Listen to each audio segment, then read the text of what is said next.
The digital world and technology has today become the center of many activities, and the African continent is fast taking a lot of impulse in all activities today to clear light and to throw more light on the digital aspects.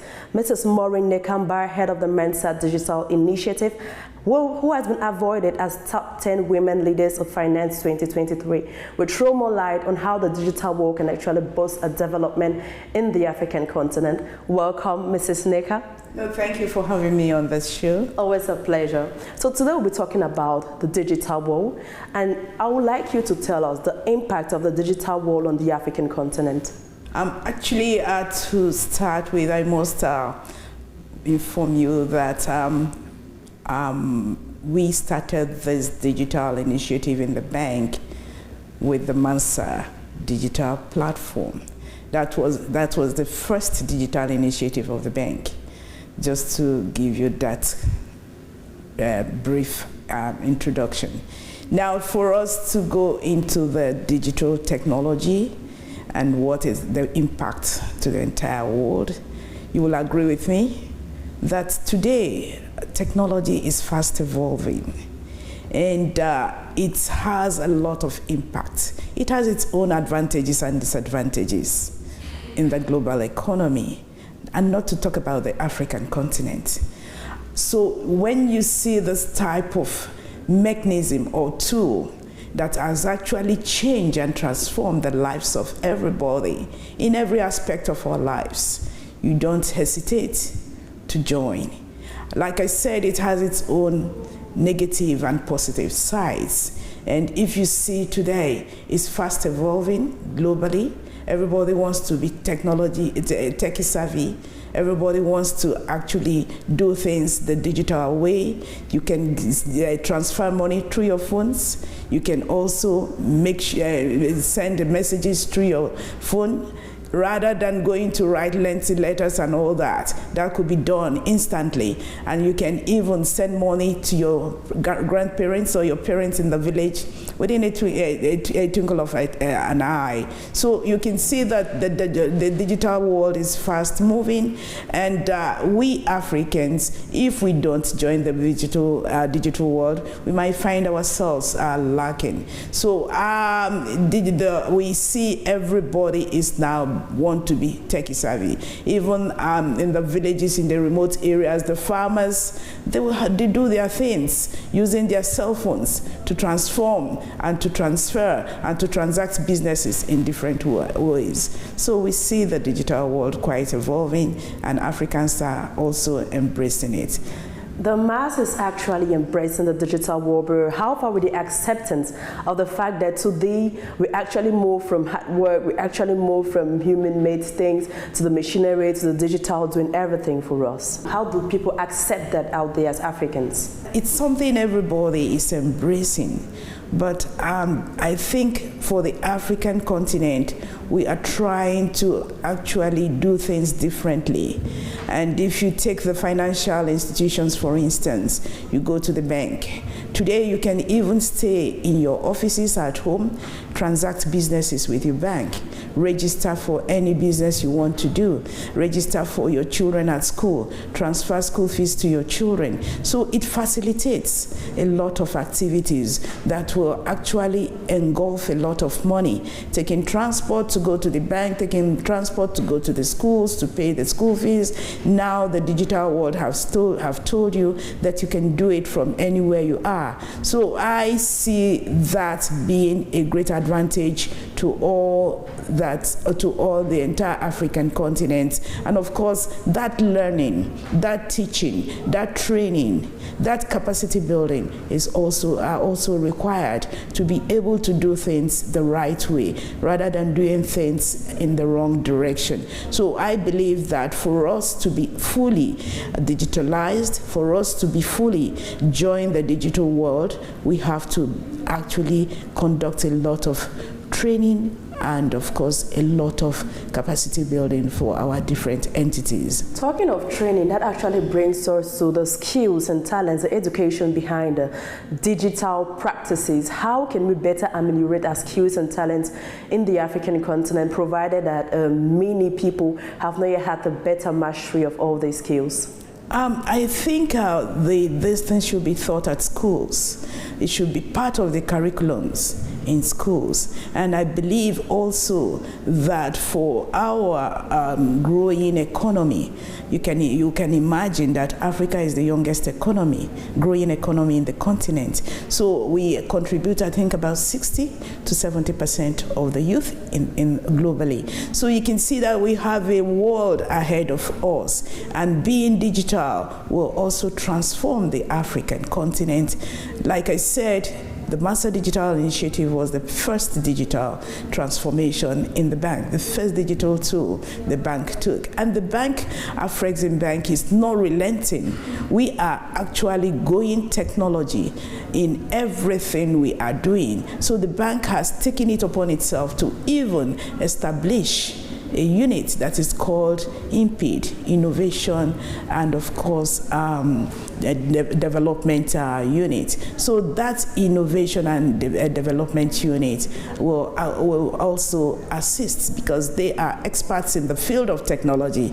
I'm not an expert. They are the expert in the field of technology. So they are actually putting instruments and tools in place that will actually accelerate the services the bank is providing to the entire African economy. And I believe institutions in Africa as well, particularly the financial institutions, they're fast evolving in terms of technology. You mentioned the Afrexim Bank, who is actually a pioneer in promoting digital projects in Africa. How far with those projects? How exactly are you implementing these projects to actually be fruitful to stir development in the continent? I must tell you that they are making very positive impacts. You take the MANSA Digital Initiative. We onboard entities across Africa, irrespective of which sector of the economy you are, whether you are an SME, financial institution, and of course the large corporates. So you can imagine sitting at your desk onboarding entities, African entities, over how many? 24 millions.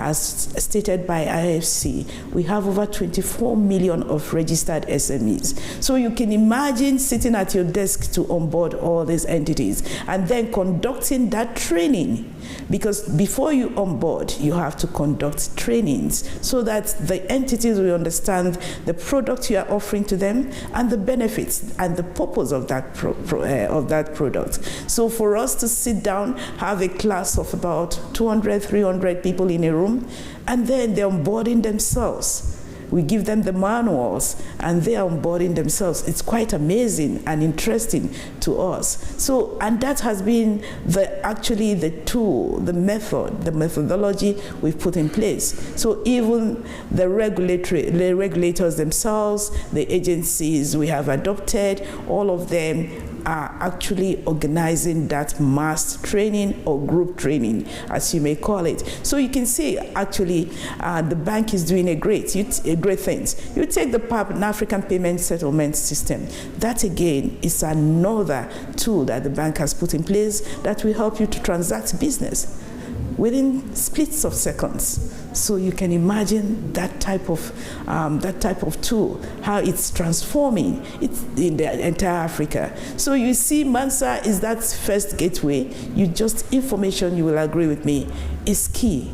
So, and that's how we adopted the name MANSA, from Mansa Musa, who was the Malian emperor in the 13th century, who actually put Africa who is said to have put Africa on the world map, and of course promoted trade across the Mediterranean. Those days they were still doing it the manual way, but today with the transformation, the continent is experiencing, and globally as well, you can imagine how you can do business within splits of seconds. So MANSA Digital Initiative is the answer to those challenges that impede trade. Talking of Afrexim's actually invest in a lot of projects to actually uplift the digital world, how do you leverage finances exactly for these startups and other projects that actually want to get into the digital world to make the continent a better place?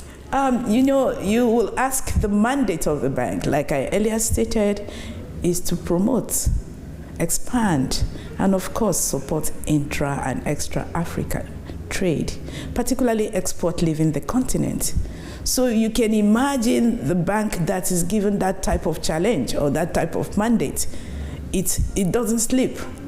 It has to go walk through the night 24/7 to continue coming up with ideas, continue coming up with, when I talk about ideas, innovative ideas that will transform Africa's trade, and of course build that Africa we want. So the bank has been investing a lot, and in both human resources and of course the financial aspect. We've been working with different African entities and globally as well to raise some funds to ensure that we don't actually see it as a constraint to promote, to deliver on our mandates. And we have been having quite good supports from our governments and from other global players. So the bank is actually investing a humongous amount into the digital world. And we should applaud the bank for that. And we appreciate what Afrexim Bank is doing under the current leadership, Professor Orama. Mrs. Maureen Nneka, we are actually in a continent where intra-African trade is actually posing a great problem. So how exactly do you think the digital world, the digital market can break this barrier through in order to facilitate trade in Africa? Because I believe the digital world is actually one of the most powerful industries out there generating billions of dollars, but yet in Africa, true, it's growing, but it still poses a big problem so far as intra-African trade is concerned. Thank you very much again for this constructive question. If you look at the intra-African trade, and that is the mandate of the bank. So the bank has invested a lot into that. And for us to get everybody on deck, everybody into that train, that will help us to grow. The intra-African trade, the bank sees it as its primary tool, and that's the mandate that was given to it. Because we don't trade amongst ourselves in Africa. We don't trust, we don't have confidence in what we are doing. It will surprise you to hear that in Africa, we have countries. I take Egypt, for instance. They manufacture a lot of equipment, the heavy liftings. They manufacture a lot, the capital equipment, sorry. They manufacture a lot of equipment, the capital equipment, that are required for agriculture. Whereas an African country continue to import from China, import from Belarus, import from other parts of the world. Whereas we have it at our doorsteps. So the intra-African trade has been that link that will connect our African different entities to start trusting in what we do and start again engaging and believing in ourselves. If we don't do that, we cannot move forward. We cannot transform Africa. We cannot transform Africa's trade. You will agree with me. So we started by defining the challenges we are having in the continent. And if you look at our 5th strategic plan, the bank actually tried to describe all those challenges. Intra-African trade, there's a big gap there. Industrialization and export development, there's a big gap there. We are not industrialized nations. Then you look at trade finance leadership. See what happened to us in 2015. There was a big financial crisis whereby we experienced the de-risking of African financial institutions.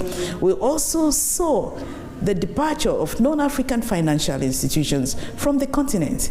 And when you talk about de-risking, it is defined, or you can explain it in multiple ways. some entities or some global players who say, no, I don't want to do anything with this, with Africans, because the risk is quite high. There's another school of thought that we say, no, looking at the challenges and looking at this risk, can we find mitigants that we put in place? And that is why the bank is set up, to make the unbankable bankable. Look at those risks, see how to define those risks, and see, because it's our continent, we have to do it. If we don't do it, we then will do it for us. And for the bank to have been established and given that mandate to promote intra and extra-African trade, particularly exports leaving the continent. So you can see the daunting task there. And the bank has been able to define these 4 areas. The 4th one is, of course, the financial muscle. How can the bank deliver on the mandate, which alluded to the question you earlier asked. Do we have that type of capacity? Do we have that type of financing mechanism that will help us? And the bank has done a lot in that regard. So the bank has been able to mobilize within Africa, because we can do it. So we have the equity mobilization. We also have the same bank deposit, which actually encourages our central banks to deposit some money to enable us deliver on the mandate. Back to MANSA. MANSA Digital Initiative is actually the gateway to trade and investment in Africa. Without information, you cannot do anything. Because when the bank has put in place these 4 instances that I've just given to you, the question that comes to mind, how then do we deliver? We needed some tools to be able to execute, because we are not now on the talk show. We are now at the implementation, execution stage. Everything that's happening, multiple projects and everything. Absolutely. Definitely, it's actually a very big challenge. It's a lot the African continent is yet to do, and I believe, we all believe we are getting there slowly but surely. So what are the exact challenges? The exact challenges we are having as an institution, in some cases, there are some pushbacks. In some cases, that's where I come again with the issue of training. Our African entities has to be trained. They have to be, we have to build that capacity. That's why the bank is putting in place all sorts of mechanisms. If you have gone through the bank's pavilion, you will see that we have what we call the AfraCard. It's another mechanism for training and capacity building that the bank has put in place to address these challenges. Because intra-African trade, and you see, you talk about the AfTA, African Continental Free Trade Area. That's another tool or instrument that the African Union, in collaboration with Afrexim Bank, has put in place. They're actually using to actually bridge all the difficulties on the African continent. Absolutely. Okay. That's awesome. So, Mrs. Maureen Nneka, thank you very much for honoring our invitation on Africa 24.